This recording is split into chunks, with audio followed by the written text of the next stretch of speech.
Hi guys, welcome back to my channel. I just want to give you a tips and thank you for keep on subscribing on my channel. So ayan, it's been a year na hindi ako nakapag-post.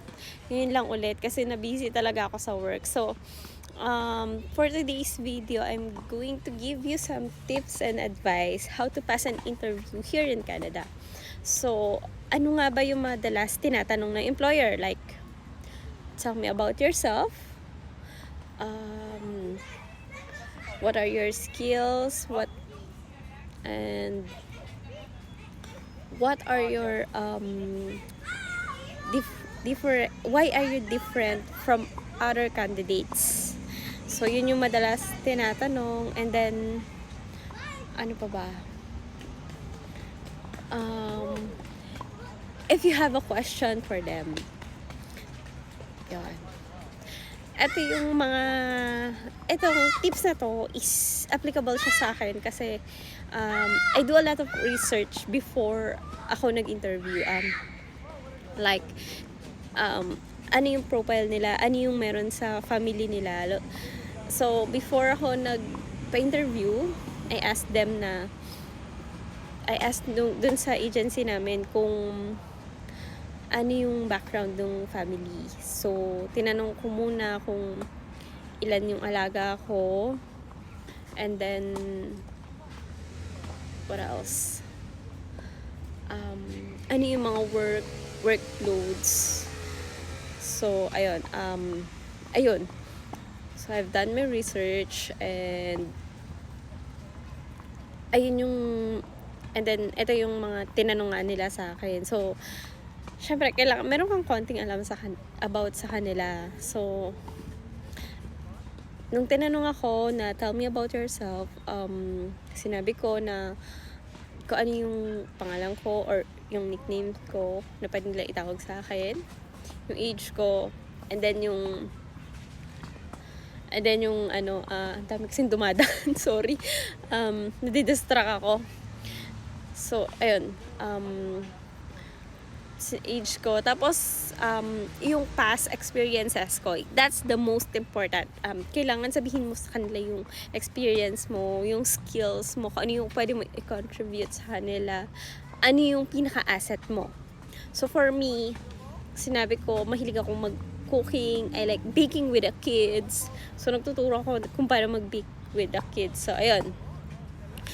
Yun yung mga naging strength ko. Tapos, what else? Ayun yung mga sinasabi ko na kapag gusto naming, dinadala ko palagi sila sa park, yung mga alaga ko. So, ano pa yung mga tinanong sa akin? So, yun lang, yung mostly na tinanong sa akin and yung mga sinabi ko. Tapos, ang tanong niya sa akin is, willing ka ba na mag-work longer hours? Yes. Sinabi ko yes. Ayun.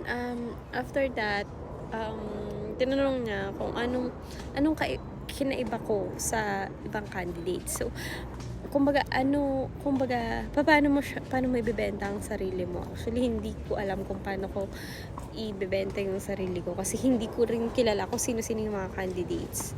So, sinabi ko na lang kung ano yung main na skills ko, which is nagustuhan naman nila.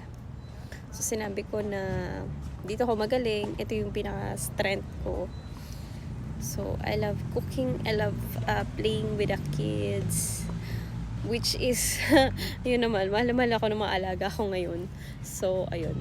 3 sila, actually, kaya sobrang busy. Tapos, ano pa ba ang tinanong nila? Yun. Yung last nga na question nila is, do you have a question for me? Ito yung, pinakamahalagang tanong. Kasi, marami ang nagkakamali dito sa question na to. Huwag kayong mag-ask na magkano ang aking salary. No, that's a big no-no. Sa first interview, it's not about salary. It's not about kung ano yung working hours mo, kung ano yung tutulugan mo. No. Ask them about work. Kung ano yung magiging work mo. Ako, tinanong ko sa kanila, is your kids are picky eater. Tinanong ko sa kanila kung ano yung mga do's and don'ts sa mga bata. Always ask kung ano yung ano ba, bata alaga mo, syempre i-ask mo kung ano yung mga do's and don'ts nila, kung picky eater ba yung mga anak nila, kung ano yung mga gusto at ayaw nila para sa kanilang anak. Kasi doon nila ma-appreciate na, uy, itong nani na to gustong-gusto niya mag-work. Alam niya kung ano yung alam niya yung kung paano niya ibabalance yung sarili niya dun sa work niya. So yun yung mga kasi madalas magkano ba yung salary, may overtime pay ba ako, which is very wrong. Siguro sa second interview yun, pwede nyo nang itanong yun kung paano yung place of sleeps, ganon. Actually live-in ako, pero in-insist ko mag-live out kasi medyo nahihirapan ako pag live-in kasi nga na-overwork ako. So, I choose to live out. So, that's it. Sana may napulot kayo sa aking video. And see you next time. Bye!